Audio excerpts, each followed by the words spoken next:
On September 16, 1805, William Clark walked at the front of the Corps of Discovery through 6 to 8 inches of new snow in the Bitterroot Mountains. The trail kept disappearing beneath him. In places, he could recover it only by studying where loaded packs had rubbed against the low branches of trees. The men behind him were wet, cold, hungry, and exhausted. Their moccasins were thin. Their horses stumbled over fallen timber. Game had become so scarce that the party killed another colt for supper. This is usually remembered as one of the most desperate moments in the Lewis and Clark expedition, a small American military party forcing its way across an almost impassable wilderness. But Clark's own description contains a detail that changes the meaning of the scene. He was not searching for a passage through unknown mountains. He was trying not to lose a road. That road already crossed the northern Rockies. It already connected valleys, rivers, fishing places, gathering grounds, and the plains beyond the Continental Divide. It had a name, a purpose, and generations of accumulated knowledge behind it. The people who used it did not need an American expedition to prove that the mountains could be crossed. Today, much of the corridor is called the Lolo Trail. Before that name became common, the Namipu, often called the Nez Perce, knew it as Kuziniskit, the road to the buffalo. Lewis and Clark did not build it. They did not discover it. In 1805, they entered it, depended on it, nearly died on it, and later incorporated what they learned into the expanding map of the United States. The forgotten history is not that a mysterious highway vanished beneath the forest. The deeper story is that one of the most famous journeys in American history succeeded by moving through an indigenous geography that was already old, organized, and alive. A name beneath the name Lolo. The modern name can make the route sound as if it began with frontier explorers. Lolo Trail appears on road signs, visitor maps, and histories of the Corps of Discovery. Lolo Pass now marks the Idaho-Montana border, and U.S. Highway 12 carries the Lewis and Clark name through the region. Yet the route's older identity survives in the Namipu name, translated by the National Park Service as Road to the Buffalo. Kuziniskit extended from the Weippe Prairie region of present-day north-central Idaho toward Lolo Pass and western Montana. It was the primary corridor over the Bitterroot Mountains into the northern Great Plains. That description matters. A mountain route does not become primary merely because someone crosses it once. It becomes primary through repeated use, remembered choices, and the ability to connect places people need to reach. The road led toward bison country, but hunting was only part of its function. It also linked fishing areas, berry and root gathering places, camps, and trading relationships with neighboring nations. It connected the Columbia Plateau to lands east of the Bitterroots. Goods moved along it. News moved along it. Families and diplomatic relationships moved along it. The path was therefore both physical and social. An indigenous origin tradition recorded by the National Park Service tells of a boy shown the mountain country, its foods, and the trail across it by a grizzly bear. Such a tradition is not a dated engineering report, and it should not be forced into one. It does, however, express a central truth about the route. The road belonged to a body of knowledge about how humans could live with and move through the mountains. The precise age of Kuziniskit cannot be established from the surviving sources used here. Claims that it was built in a specific ancient year would be invention. What the evidence does support is more modest and more 2. Important. The Namipu used it long before Euro-American travelers entered the region, and by 1805 it was already an established route with recognizable tracks, camps, and destinations. Why the mountains needed a road. To understand why this corridor mattered, it helps to abandon the image of a road as a strip of graded earth. In the Bitterroots, the useful route often stayed high. Ridge travel could avoid the tangled drainage bottoms, cliffed river canyons, marshes, and repeated crossings found below. But a ridge route created different problems. Water might be distant. Grass could be limited. Snow arrived early and remained late. A wrong descent could cost an entire day and leave horses trapped among fallen trees. The road was therefore not simply the visible track underfoot. It was a sequence of decisions. Which ridge held the line? Where could a traveler find a spring? Which meadow offered grazing? Where did the snow linger? How far could a family or hunting party travel before the next reliable camp? Which slope was dangerous after a storm? A person could stand directly on the corridor and still fail to use it safely without those answers. Repeated travel turned those answers into shared geography. Hooves pressed the soil. Travois poles unloaded. Packs left signs. Camps accumulated around dependable water and forage. Trees could carry scars from passing loads. Openings, saddles, peaks, streams, and berry grounds became a chain of remembered landmarks.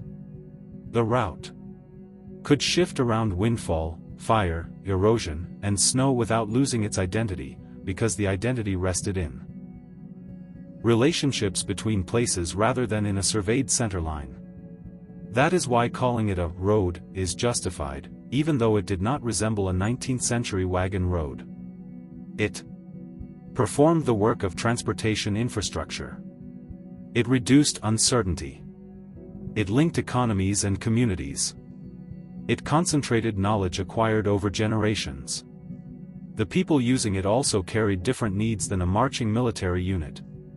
A hunting party might move quickly with lightly loaded horses. A family group might include children, elders, stored food, shelters, and equipment carried by pack animals or travois. Traders had to protect goods. Travelers returning from the plains might be managing meat, hides, and larger horse herds. The most useful corridor was therefore not always the mathematically shortest route. It was the route that balanced distance with water, forage, safety, and the ability to move an entire group. This helps explain why traces could appear broad in one place and faint in another. In open ground, travelers could spread across several parallel tracks. At a narrow saddle, a stream crossing, or a passage through timber, movement compressed into a recognizable line. A modern map tends to turn that changing corridor into one continuous stroke, but the knowledge on the ground was more flexible. The road could divide, rejoin, and adapt, while continuing to serve the same destinations. It also explains a crucial contradiction in the Lewis and Clark story.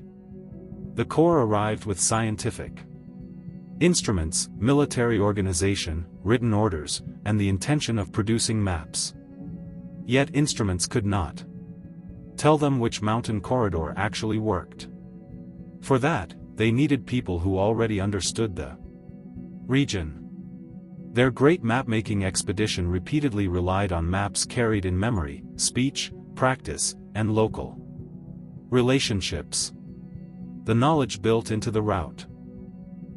A line drawn across a printed map makes the Bitterroots look simple. The real corridor was anything but simple. It crossed a landscape of steep ascents, narrow saddles, heavy timber, exposed ridges, and deep seasonal snow. The forests could hide the next landmark. Fire and wind could scatter trees across the trail. A horse that lost its footing might roll downhill with its load. A party that dropped from the ridge too early could enter a river valley that looked easier but became slower and more dangerous. The skill of traveling Kuziniskit came from recognizing patterns at different scales. At the largest scale, travelers understood that the corridor connected the Clearwater country with western Montana and the plains. At the daily scale, they needed camps, water, grazing, and food. At the smallest scale, they read bent grass, worn ground, broken branches, pack marks, old fires, and the condition of the snow. 3. This is not romantic speculation. The expedition journals show what happened when the visible track became uncertain. Clark searched for rub marks on branches after snow filled the road. The party noticed old camps and fishing structures. On the return journey, they waited for indigenous guides rather than trusting their own previous passage. They knew from experience that remembering a general direction was not enough. Knowledge of the route also included timing.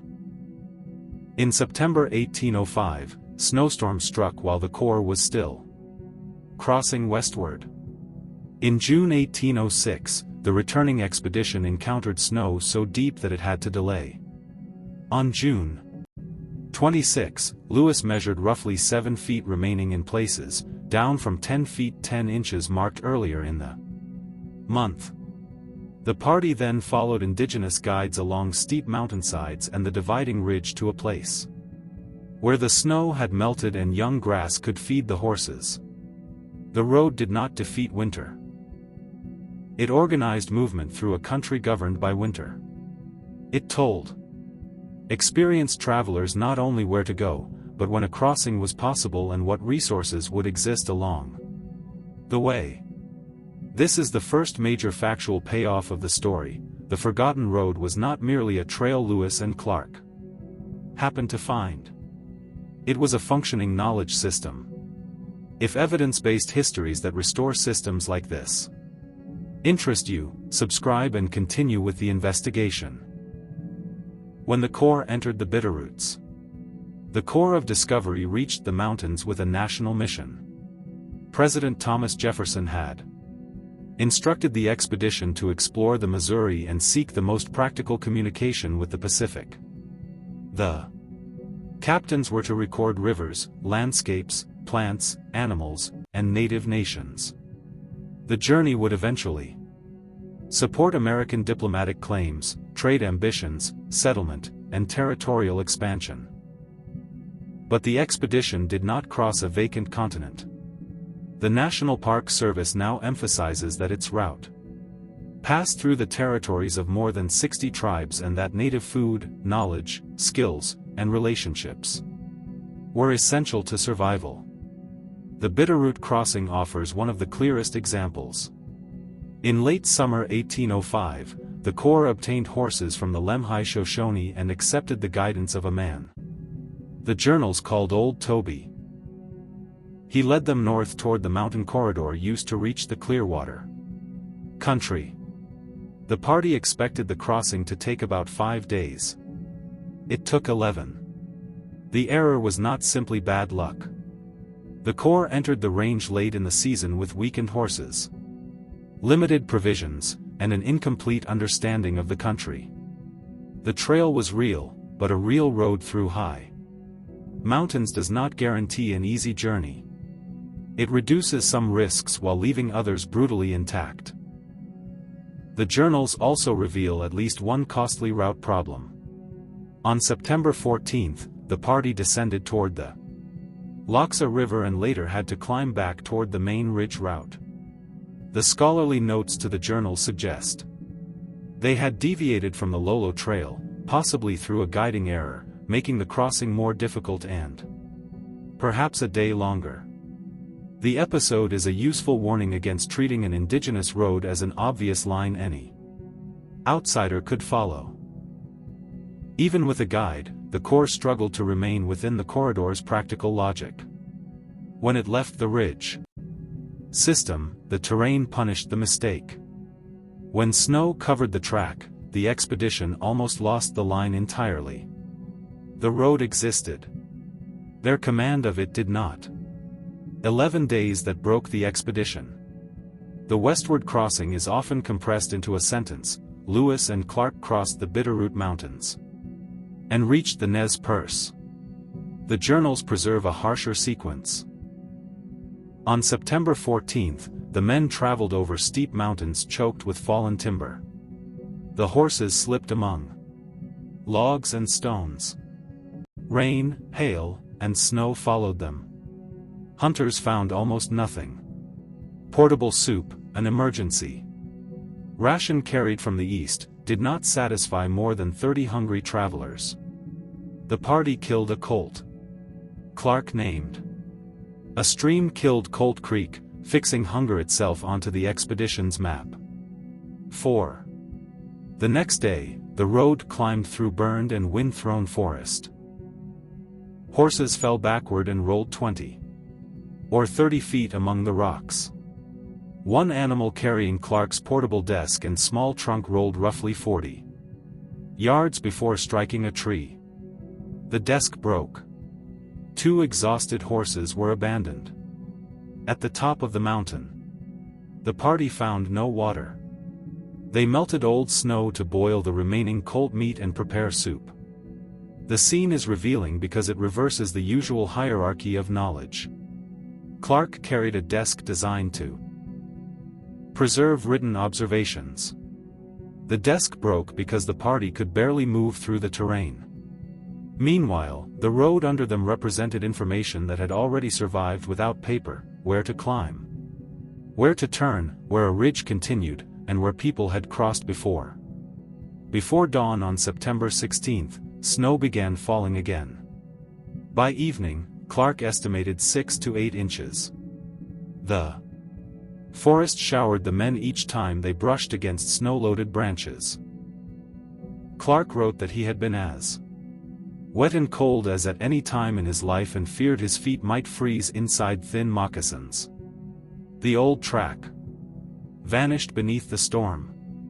He searched for the route through the rubbing of packs against low tree limbs. That detail is as important as any compass bearing in the journals. The marks left by earlier travelers became an emergency navigation system. The American expedition was not making the first path. It was reading accumulated use. The Corps killed another colt that night. Men arrived at camp wet, cold, hungry, and deeply fatigued. The next days offered little relief. The route remained obstructed by timber, the animals weakened, and game stayed scarce. Clark moved ahead with hunters in the hope of reaching open country and finding food. On September 20th, the main body found part of a horse Clark had killed and left for them. They stopped for what Lewis called a hearty meal of horse meat. By then, the expedition's stores, animals, and physical strength had all been diminished. The mountains had exposed the limits of military discipline and scientific preparation. Yet the crossing was not a meaningless ordeal. It brought the Corps toward Weiite Prairie, the western end of the mountain corridor, where the road connected with Namipu communities. The expedition had survived the ridge, but survival beyond it still depended on the people whose geography they had entered. The people at the western end. Lewis and Clark met the Namipu in September 1805 in a condition far removed from the heroic image later attached to the expedition. The Corps was hungry, sickened by unfamiliar foods, and desperate for assistance. According to the National Park Service, the Namipu saved the expedition from starvation and provided aid during one of its most difficult periods. The relationship was not a simple scene of automatic friendship. The arrival of armed strangers carried obvious danger. Different people had different reasons to be cautious, curious, generous, or strategic. The surviving American journals also filter events through expedition members who did not fully understand the languages, political relationships, or perspectives around them. Still, the material assistance is clear. Food, horses, local information, and later help in making canoes allowed the Corps to continue toward the Columbia. The expedition left horses in Namipu care when it moved by water, and returned to the same country in 1806. Except for its winter camps, the Corps spent more time among the Namipu than among any other nation it encountered. This changes the scale of the road story. Kuziniskit did not end at a geographic point. It delivered travelers into relationships. Reaching Weippe Prairie meant entering a populated homeland with political authorities, villages, food systems, and knowledge of routes extending in several directions. The expedition's famous achievement was real. Its members endured extraordinary physical hardship and produced detailed records. But endurance alone did not carry them to the Pacific. Their movement depended on a chain of native nations who supplied horses, food, guidance, interpretation, and geographic intelligence. In the Bitterroots, the road and the people who knew it were inseparable. 5. Later American memory often celebrated the captains as pathfinders because they converted parts of this knowledge into journals and maps accessible to the United States. The phrase sounds harmless until we ask what was being found. A route can be new to a government and ancient to the people using it. Discovery is often not the first act of knowing. It is the moment one knowledge system begins recording another for its own purposes. The return journey proved the point. When the Corps returned to Namipu country in 1806, the men possessed something they had lacked the previous autumn: direct experience of the mountain route. They had crossed it, recorded distances, named features, and survived its worst section. Yet they still did not treat that experience as sufficient. Heavy snow blocked the road.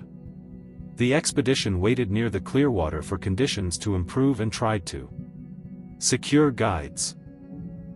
Lewis openly worried that without local assistance the party might fail to obtain guides for the different routes it planned after reaching Travelers Rest. The concern was practical, not ceremonial. Their journals and memories could not replace current knowledge of the snow, grass, camps, and safest line. An early attempt to move into the mountains failed because the snow remained too deep. When the Corps finally resumed the crossing on June 24, 3 Indigenous guides accompanied it. 2 days later, the party reached snow that Lewis measured at about 7 feet in common depth. The guides pressed forward, leading the expedition along steep sides and high dividing ridges until they reached a slope with exposed grass for the horses. The returning party moved more effectively than it had in 1805, but not because the mountains had become simple. It combined previous experience with guidance from people whose knowledge was active and current. This distinction matters. A map can preserve a route's general structure. It cannot tell a traveler that this year's snow still blocks a saddle, that a spring has failed, or that forage lies on a particular sun-facing slope. The guides were doing more than pointing east. They were continuously interpreting conditions. Their decisions converted a remembered corridor into a usable journey. The expedition could record the places afterward, but the guides had to recognize them while snow altered the landscape and while the survival of horses depended on reaching grass before nightfall. That is practical cartography performed in motion. The 1806 crossing therefore confirms the central argument more strongly than the disaster of 1805. Lewis and Clark had already traveled the road once. They had written about it. They had drawn it. And they still needed guides. Their reliance does not diminish the expedition. It makes the achievement historically intelligible. Great journeys are rarely the work of isolated heroes. They are built from layered expertise, much of which later narratives reduce to background. When a road of life became a road of flight, the meaning of Kuziniskit did not end when the Corps departed. The route remained part of Namipu. Geography. Decades later, however, United States expansion transformed the political world around it. The Treaty of 1855 established a large reservation within Namipu homelands. In 1863, a new treaty reduced that reservation by about 90%. Bands that had not agreed to the reduction faced pressure to abandon their lands. In 1877, conflict with the United States Army forced non-treaty Namipu men, women, children, and elders into a 126-day flight covering more than 1,170 miles through 4 present-day states. In July, they moved east across the same Lolo corridor, a road associated with bison hunting, trade, berries, roots, family travel, and intertribal connection became a road of escape. The familiarity of the route helped the fleeing bands outdistance pursuing troops through the Bitterroots. At Fort Fizzle, soldiers and volunteers tried to block them near Lolo Creek. The Namipu bypassed the position by climbing a steep ravine and continued into the Bitterroot Valley. The change in meaning is difficult to overstate. In 1805, an American expedition entered the corridor weak and dependent, and Namipu assistance helped it survive.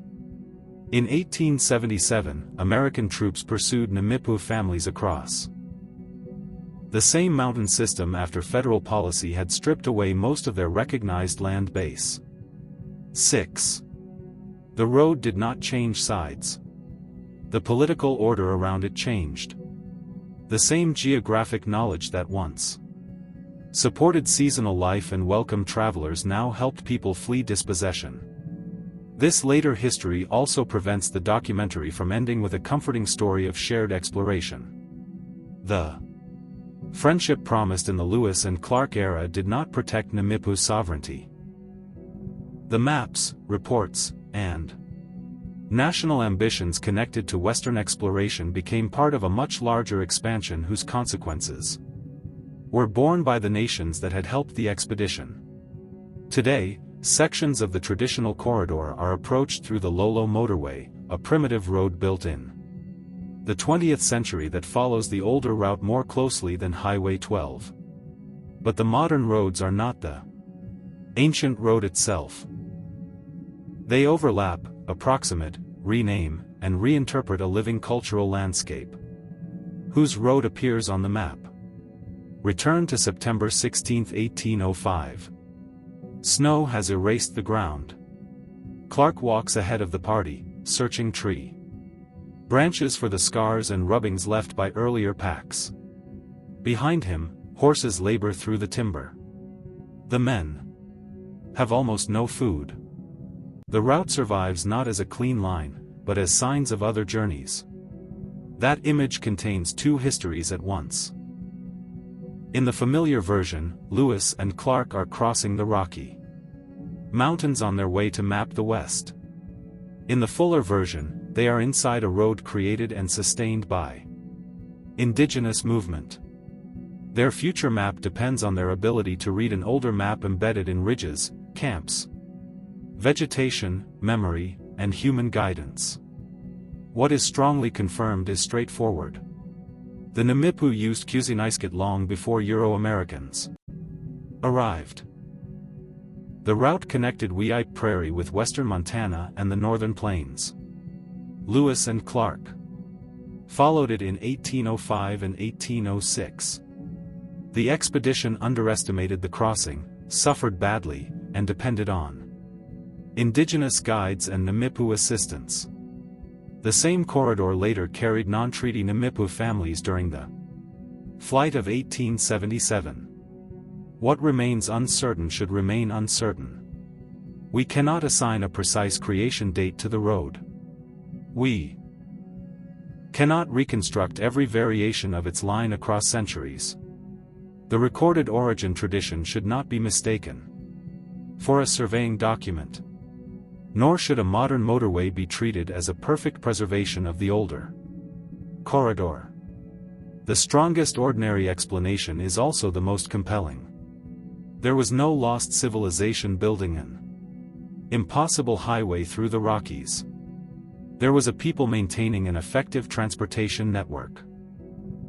Through repeated travel, environmental knowledge, and social connection, the achievement looks less mysterious when described accurately, but it becomes more impressive.